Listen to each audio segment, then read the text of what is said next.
Hello, this is Jerry Black from jerryandSharon.com. Today I have the pleasure of being on the phone with Martin Perry, author of the Confidence Booster Workout. He's a confidence coach, sports psychologist, and motivational speaker who has recent show appearances on Brandon Gallagher and The 12th Player, and he's made many other TV and radio show appearances. Martin's here today to speak with us about the vital quality needed when starting any home business, confidence. Hello, Martin. Hi, Jay. How you doing? Great. A great place for us to start would be the front page of your website. It leads with a prominent, thought-provoking question. Quote, is your natural ability being undermined by a lack of confidence? End quote. Would you explain that for us? Yeah, very much so. I mean, regularly get calls from entrepreneurs, sports professionals, men and women, business people, public speakers who have issues that are related to their confidence. And when I talk to them, those issues invariably aren't related to their ability, but how that ability gets affected by invariably how that person thinks about themselves, their self-view, or how they think about themselves in relation to the situation that they're in. And as a result of how they think about themselves, their confidence is either increases or decreases, and my job is to help them really solve that problem. And conversely, people with confidence experience benefits. Would you go into that for us? Yeah, very much so. So let's take an example of somebody who's called me because they have issues related to, let's say, public speaking. Yes. Where they may be reticent about making a speech and put off opportunities that would create for them, excellent business networking situations and so forth. And I will help them through that situation so they feel very comfortable and confident in standing in front of an audience. As a result of those processes and my work with them, they will not only be better prepared, but actually have a much better feeling about themselves in relationship to others. I mean, public speaking is a great example of this, Joe, because invariably the number one fear that people have is the fear that comes from potential criticism from the audience, which is usually built up in a person's head out of all proportion. So the nature of my work is to help them actually develop a much better relationship both with themselves and how they see the audience in relation to themselves. Once they've conquered that kind of problem in their own minds, they can relax and be entirely comfortable in front of other people. And I help them remove that sensitivity to criticism so they actually focus on what they can do rather than worrying about potentially what they can't do. And very often confidence is about actually being very clear about your strengths, qualities and capabilities, i.e. what you can do, and knowing and not worrying about what you can't do, or having a plan to turn those weaknesses into strengths. I can definitely identify with the public speaking fear, because I actually had that. So really the question of why a home business owner should seek more confidence is really obvious. I mean, it's really a question about how. Is it a good idea for somebody to try and go it alone, or do you really need to know what you are doing in this area?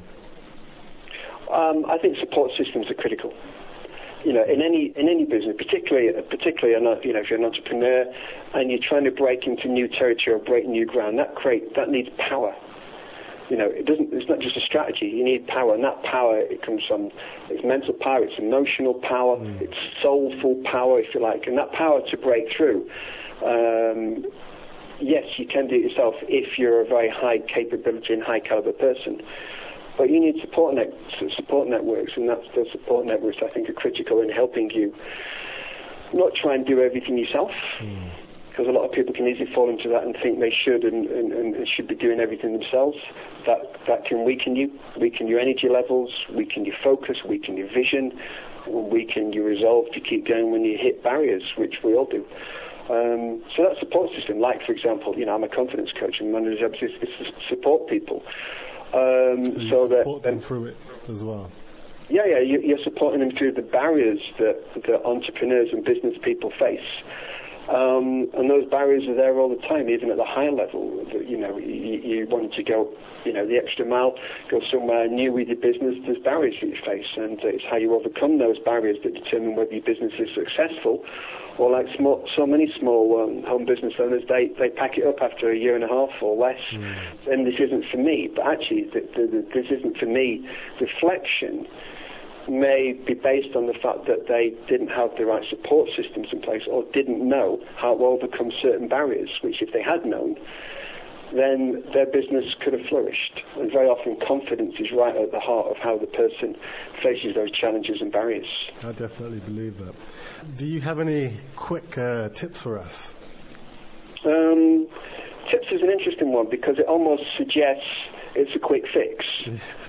And it never is a quick fix. If it was that easy, then, I wouldn't be in employment. So quick fixes just don't exist. Well, kind of. It's never as straightforward as that, unfortunately. Yeah. But I'll give you an example. Let's imagine that a person has a fear of cold calling.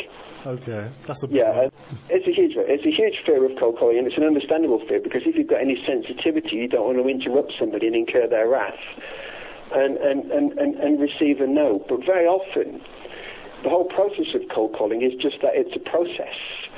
And whilst I agree, yes, there is an interruption that takes place. And you're trying to interrupt, in the words of Joe Vitale, somebody's trance or the state that they're in.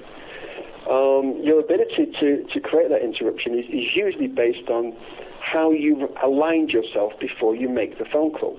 Okay. So if you're selling a product, for example, and you're doing cold calling, then that product, you've got to know how that product is going to add value to that person's life. And you've got to have a real fundamental belief that actually the reason I'm making this call is to make a small, big, or medium or big transformation in this person's business or life, And that alignment has got to be felt in you. It's got to be felt in a powerful way. So that when the other person picks up the phone, they feel from you that you have something for them. Yes. Not even in what you say, but in your tone of voice, in the language that you use, in how relaxed you are, in the knowledge and certainty that you have something that can make a difference.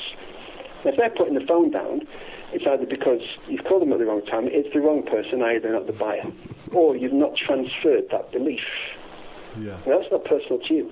But if you take the whole thing personally, you end up saying, I don't do cold calling, or I'm not very good at it. So invariably, the analysis has got to be in the quality of process. Have you transferred your belief to them in 30 seconds or not? And often the work that I do with people in this area is like, let's make sure when you pick up the phone, you feel the power of your belief in how you're going to make a difference in their world. And it's not a pushy thing. You're just completely calm and relaxed because you know the truth of what you've got to offer. So it's not really a tip. It's more like an alignment state of affairs, which is how you position yourself before you do something to maximize the power of belief. It's very true, and that's a very big, critical part of a homeowner's activities is either cold calling somebody, or talking to somebody for the first time, because you are going to need to interact with people. So that's a really big one. It's a huge one. For those listening to this with confidence issues, I'm going to put a link directly below this video so that you can find Martin's website. And if you're not sure if you need to check out Martin's website, that means you need to check out Martin's website too. That's one. So thank you for your time, Martin. You're welcome, Joe. I hope it's going to be useful.